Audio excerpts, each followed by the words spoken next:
Welcome to Immigrant. Welcome to a space where you can be vulnerable, a space where you're not going to be judged, a space where you can be authentic. And my hope and desire is to inspire and motivate everyone that click onto this podcast. So welcome to another episode of Immigrate. Hey fam, welcome to another episode of Immigrate. And today's been a really difficult time for me. And I just wanted to hop onto my podcast and I want to share something from my heart. And I want to talk about how important it is to have boundaries. How important it is to have boundaries. And when you don't have boundaries, how it can affect you. So something happened to me today. It's fresh. This is what my podcast is about. We're sharing story. And we want to talk about boundaries. And boundaries are very important because if you don't have boundaries, then it leads to decision that you eventually will. Having boundaries is very important. And why having boundaries is very important. I just quickly Googled this and it says having boundaries mean establishing a personal limit to protect your well-being, both physically and emotionally. These limits define that you are willing to accept and what you are not in interaction with others in your own action. Setting boundaries help you feel secure and healthy in relationship and at work, and clearly communicating your needs and expectation. What are boundaries? Boundaries are like invisible lines that are drawn around yourself to protect your peace of mind and emotional energy. They help you determine what is acceptable and what's not in interaction with others and own action. Boundaries can physically and emotionally enrich. Why are boundaries are important? Self-care. Self-care, setting boundaries allow you to prioritize your own needs and well-being, protecting your mental health. Healthy relationship. Boundaries help create a healthy balance between your needs and the demands of others in relationship. It fosters a mutual respect. Emotional security. Boundaries help you feel secure, protected from emotional manipulation and exploitation. Example of healthy boundaries. And before I go into what are healthy boundaries, I just wanted to share that broad view of why you need to have boundaries. So Tasha Gay Heslop, 3-4 years ago, never had any of those. So the Tasha that moved from Jamaica was very shy, very insecure about who they are, and moving sometimes can make it very difficult. And because of that, it allowed me to make decisions out of fear of losing and the fear of thinking that I may not come to anything. So moving to Canada, I didn't have a lot of people around me. I didn't have a lot of friends around me. I had to rebuild back friends. I remember moving here and losing all my friends slowly because we were just too busy to talk to each other and we didn't get to see each other. So slowly my friends just start separated. And one of the time I had this friendship that I lost was so dear to me, and come to terms with it was very difficult. But that girl 5 years ago never had any boundaries. I didn't understand what boundaries were. I just think that I want to be accepted. So I'll try to fit in as much as I can. Any opinions, I will just take it because I don't know better. And I was still navigating how it is to um to go through that life of trying to say what do I accept and what I don't. So when I moved here, I was very gullible, was very naive. Thank God to some people that God placed in my life at that time in that season that helped me navigate through these difficult times that I was going through, because it was part of my journey where it's hard. So fast forward to Tasha Gay Heslop. And now I'm Tasha Gay Olson, married and transitioning to that. It's learning to understand and praying and silently when fast forward when I was Tasha Gay Heslop. And the reason I'm using two different names because I feel like the name change has helped me to understand what boundary is. Friends, I want to talk about something that's dear to my heart. And this podcast may be very, very real and honest because this is my platform and this is how I share. I used to love to accept people. Like people pleasing was something I do. It was so difficult that when I was getting married, one of my family member came to my a family member came to my wedding, and it was so tough that they couldn't the person that I am was not who they thought, because the Tasha Gay that she knew was she didn't really care what people think, and I was more like outspoken and why do I bother and all of that. But when I moved here, I got so cuddled in my shell that everything I did, I was always worried and wonder what will someone think or whatever. So, but when she met me, I still do care about what people think, but I was at a place more like, am I doing it for myself or I'm doing it for people? So she couldn't understand like why I was more thin skinned, and because I was still rough in areas where I was growing. And that was difficult time for me because I was trying to understand what was boundary. And sometimes when you go through like really deep mentorship programs and seeking God earnestly and trying to navigate through, trying to find out how is it that you're going to find someone who's going to accept you, how is it that you're going to find someone who not just going to accept you, but someone who is going to feel. But every time I would shun myself, I feel this aching feeling. I will feel more like I don't feel like I'm enough. And it so happened that it kept going, and I prayed and I asked God, and I said, Lord, I want to reach a point in my journey where I have someone in my life who fully accept me for who I am. So it means that if I'm gonna get married, I want to marry to someone accept me for who I am and put people in my life who do not shun me, but see me for who I am and accept me. I remember when I was in Jamaica, big up to Northern Caribbean University, and I had this wonderful person I used to work with, and I used to admire her so much. She used to mold me in ways that I cannot even fathom. She accepted me wholeheartedly when people used to reject me. So after leaving NCU and come to Canada, I felt a urge or this zest of where can I find someone who is like that. You want someone to accept you for who you are, and someone who, if they don't accept you, then you're going to be disappointed. No, she was not the type of person who will support me in everything I did. She will tell me when I'm wrong. She will scold me, rough, anything, but she will tell me the way she did it was beautiful. She accepted all of me, not just part of me. She didn't want me to change. She wanted to what's the word? Enhance. That's the word. Enhance the way I was. It made me grow into someone after leaving NC. I was like, I like that person who I was. So I was trying to fit in, and I'm like, man, when is it going to reach a point in my life I don't have to feel that way anymore, right? I don't want to feel that way. I don't want to feel like I am being jumping from this side. And I said, whenever I'm not fully myself, I get very insecure and I feel like, so, while I go through and I'm navigating and I'm seeing it, I kept praying and God sent me that person. And I met her, and right now we became such a close friend. But not through that, but within all that, there was just few people in that one bubble that I had that accepted me. I will tell you how I really feel. Sometimes not everybody will accept it. So the reason I started talking about boundaries, because I have learned and understand that through mentorship and through coaching and all of that, I've learned to understand what boundaries are. And because of that, I've also not only learned to have boundaries for myself and let people respect my boundaries, but also I learned to respect other people's boundaries. So that's why I talk about why it is important to have boundaries. Say no to being touched in a way you're not comfortable with or limited to physical. It's okay. Emotional boundaries. Set limits on how emotional energy you want to spend with someone.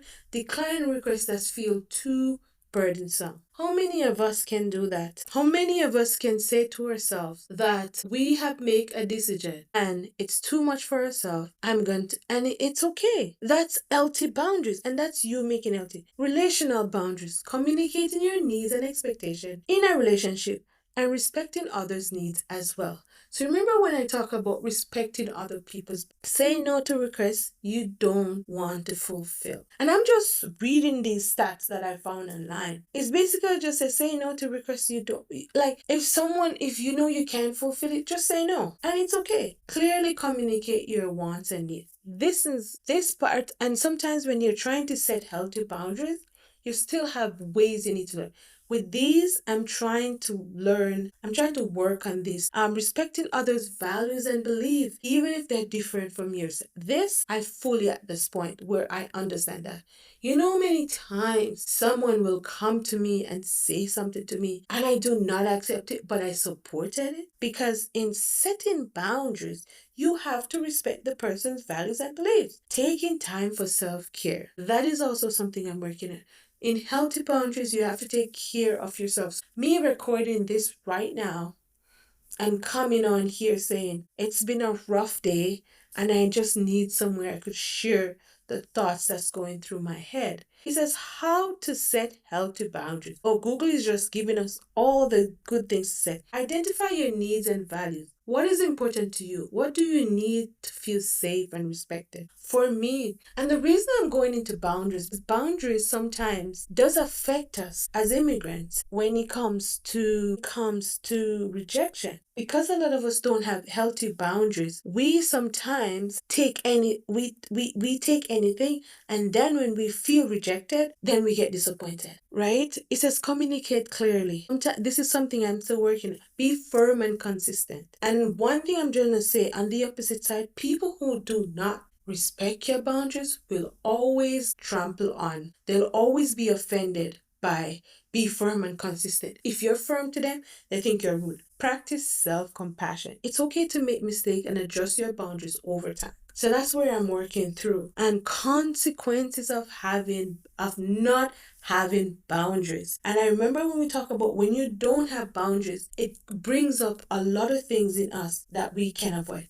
Emotional distress. You may feel overwhelmed, depleted, and restful. So, the reason I wanted to share this is because all day today, I knew I had to make a tough decision, but I did not want to do it. And for the entire day, I just didn't sit well with me, emotionally distressed. I felt so overwhelmed, depleted. All the words that Google just said, I felt it. And until I made the decision was when I felt better. It says relationship problem.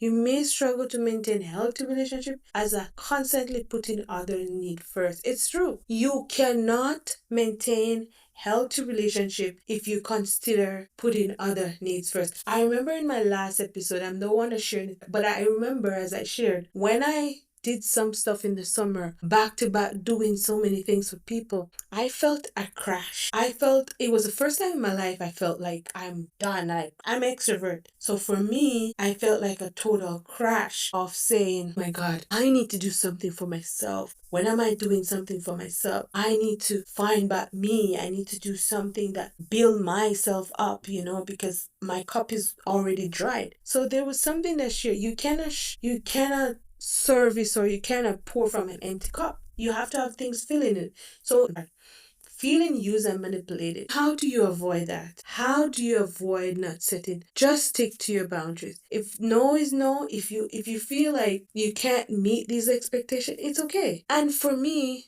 there's gonna come a time when having boundaries, you might feel guilty about it because you know what healthy boundary is and the other person don't know. So if you make a decision, you might feel guilty. For me, going through this season 3, I did not want to do it because it was somewhere God is trying to work in me and work out in me to say, okay, having healthy boundaries, you're going to have to. So that's one of the things that we need to understand. When people who don't have boundaries or who don't understand boundaries, they're always trying to tell you what to do. And they will never respect you because they don't understand boundaries. They don't respect people's boundaries. They only respect their boundaries. And sometimes they don't even have boundaries for themselves. Because if you do have boundaries for yourself, you will know not to overstep someone else's boundary. Love yourself first. And I know it's cliche, everybody is saying, love yourself, put yourself first. I'm not coming from a place of I need to be this type of person. I'm coming from a place where love yourself so much that you don't want the stress for yourself. So don't put it on someone else. Because if you don't want the stress, then you will make sure you create an atmosphere that is healthy enough to protect you from that stress. And if you have to be very firm with them, you have to be firm and make sure that they understand what your boundaries are, because and they can come to their own conclusion, but you have to come to peace with that. Make sure that you come to peace with your own decision that you have made, and that will remove the fear of rejection. I do encourage you guys to read that book that Norma Jones wrote of the gift of rejection. That book is so powerful because it helps you to understand when sometimes, not because we have everything all figured out, we will have conflicts. It's how we deal with them. And in handling them and handling our own boundaries and our own mishaps, still struggling with healthy boundaries. And it's not because I don't have boundaries for myself. It's part of it where I'm learning. It's still a new part for me where I'm learning. I'm like, okay, if I say no, I have to remember I say no. I can't even go about my word. The Bible even telling in Proverbs 25 verse 16 said, encourage not overstepping boundaries by visiting someone's house too frequently. The Bible talk about that. Setting time, Jesus in his teaching emphasized the importance of prioritizing time for rest, for solitude, and even amidst crowd. And even with Jesus, when he was on earth, he always set aside and he's gone in his solitude or prayer. What was that? Boundaries. He was prioritizing his own well-needs and self-care, protecting from harmful relationship. In 2 Corinthians 6 verse 14 in NIV says, encourage believers not to be unequal yoke with unbelievers, such as that borders are necessary to avoid unhealthy relationship. So it's so important to make sure that when we are doing anything, make sure that you're in return. Don't make decisions that you regret at the end of the day. Because with the decision that I had to make, I knew it was something I have to make, but I was afraid. And hear the word. I was afraid I was going to be rejected. And I knew if I make the decision, I would have been rejected. Sometimes God wants us to be brave and not be afraid. He even said, if your mother and father forsaken you, I would lift you up. Like you've done something and a lot of people are not agreeing with it, that's fine. It's part of the process. It's part of you being who God called you to be. And especially when you do purposefully things, people are not going to like you. If everybody agrees with you, then something is wrong. I've learned that. If everybody can agree, but people need to they don't have to agree, but they need to respect. If you want a validation from everybody and you're making decisions based on validation, I do believe there's something wrong with that. Because even with Christ, they rejected him and they said if he got rejected and hurt, why would you not feel rejected? So I just wanted to encourage us as immigrants, if you're new to this country and you're still navigating through trying to find your way, don't be too hard on yourself. Know that with time, things will work itself out. With time, you'll find your place, because moving to a new place can unravel a lot of things in us. And it's okay to come back. That's why I keep using my maiden name and my married name, because now that I'm married, I feel like I've come back to who I truly are, and I'm walking in that purpose of who God called me to be. And it may be difficult, but let me tell you something. It's okay, because you are not serving man. You're serving God. God will always take care of you. And thank you again to listen to another great episode of Immigrate. And please, please, please share this podcast with anyone who you know who might be benefit from these little talks that I do. And just know that you are loved and you are kind. So thank you for listening to another great episode of Immigrate. Hello. Thank you so much for listening to that wonderful episode where not just unpacking, but it helps us to release us. And you know what you can do for us to help us push this page further than it is, share it with a friend. Tell your mother, your sister, your brother, your auntie, your uncle, even your pet that Immigrant Past Podcast is on Instagram.